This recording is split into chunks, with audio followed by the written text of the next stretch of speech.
It is transplant day. I've got 4 seedlings here that are in small solo cups, 16-ounce beer cups, I like to call it, keg cups. They're on day 16 since sprouting from the medium. Have some really good growth on them so far. In the last episode, I actually filled these containers. I used Stash Base to amend these containers. This soil is about to be on its 8th run. So I've completed 7 runs successfully in the soil, just reusing it over and over and over again, amending it with things such as Build a Soil Craft Blend, Kiss Organics Nutrient Pack, Kiss Organics Bloom Booster. Now I'm on to using Stash Nutrients. Stash Base, we also have Stash Bloom down there. A lot of you guys are familiar with Stash Blend. This is pretty much like an instant tea. You mix it into water and then water your plants with it. But I also like to use it for sprinkling onto roots during transplant, since it does have mycorrhizal fungi. We'll get into that and more in this episode. All right, so I am gonna actually put on some gloves for this because just like my last episode, which was filmed the same day here, I sliced my finger on a can of tuna, sliced the finger, blood was everywhere. I got a Band-Aid over it, but instead of handling the soil and potentially getting that dirt in there, I'm wearing gloves this time around. So don't hate. I know there's a lot of people that hate on people that wear gloves and handle soil. I'm doing it for a reason.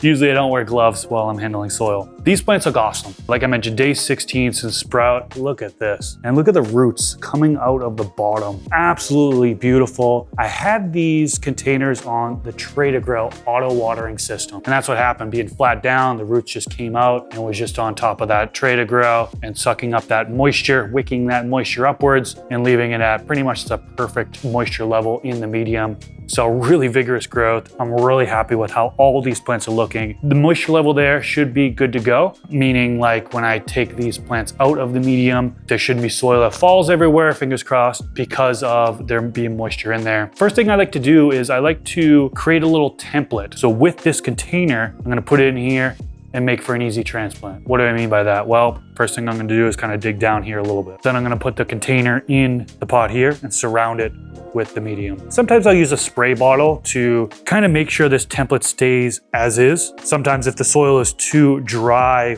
what will happen is you'll lift this up and soil will just kind of collapse in. But we are at a pretty good moisture level here. And now we have a perfectly good template here.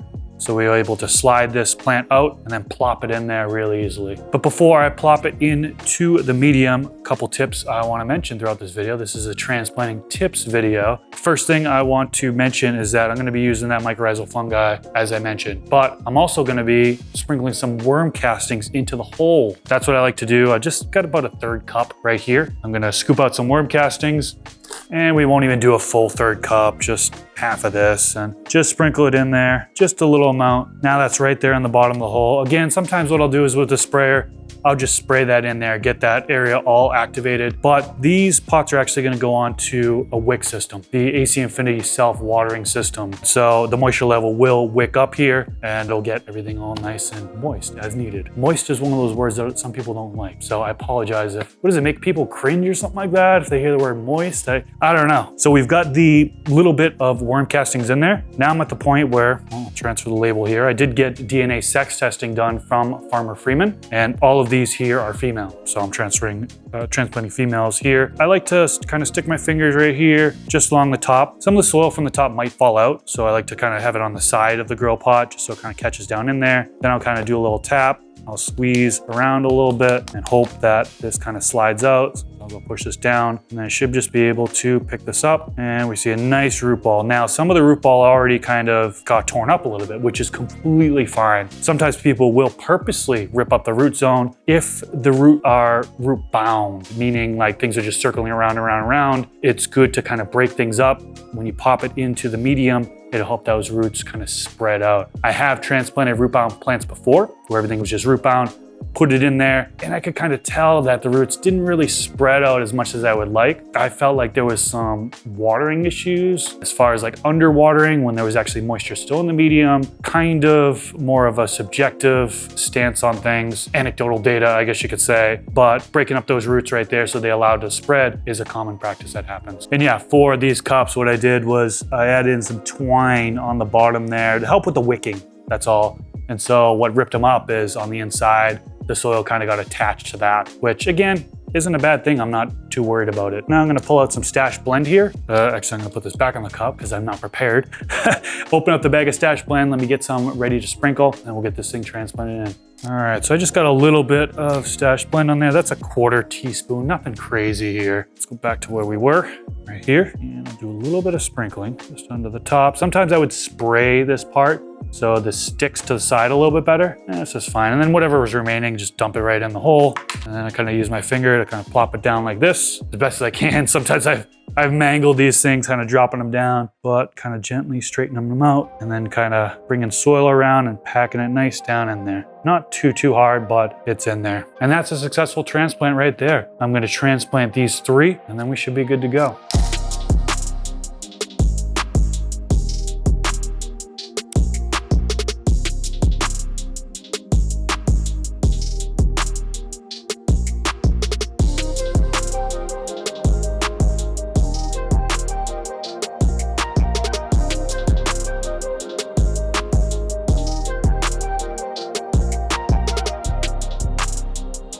One thing I wanted to mention, sometimes this Stash Blend, if you leave the bag open, moisture gets in there, it'll clump up a little bit. I've got a little bit of clumps in there.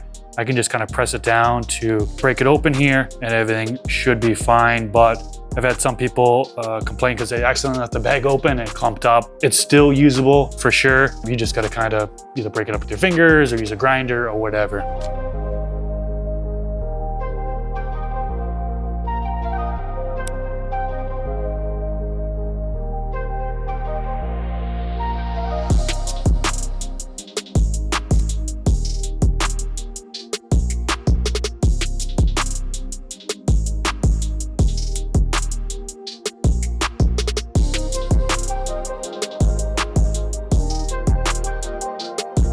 Okay, so the last plant has been successfully transplanted into the 10-gallon fabric pot by AC Infinity. Big shout out to AC Infinity. They are sponsoring this video, and they hook up my viewers with a discount code. You can use code MrGrowIt15. That works on both Amazon and their website, US and their Europe website. So shout out to all those folks over there in Europe. I know we had a ton of people in Germany, Spain, France, so many of you. If you are tuning in from one of those countries, please comment down below. I'd love to say hello to you. Funny thing that just happened is while we were not recording was my cameraman asked me if I had smelled beef ramen before, and I immediately erupted in laughter because Stash Blend smells identical to beef ramen. And we've had so many people comment that over the years. It's just so funny that he had mentioned that specific thing is what it smells like, since so many other people say the same thing. So Stash Blend, we've also got the Stash Base and Stash Bloom. That's available at stashnutrients.com, also growershouse.com, so you can pick up some Stash nutrients. We'll leave it at that. Thank y'all so much for watching this time around, and I'll catch you in the next video. Peace out.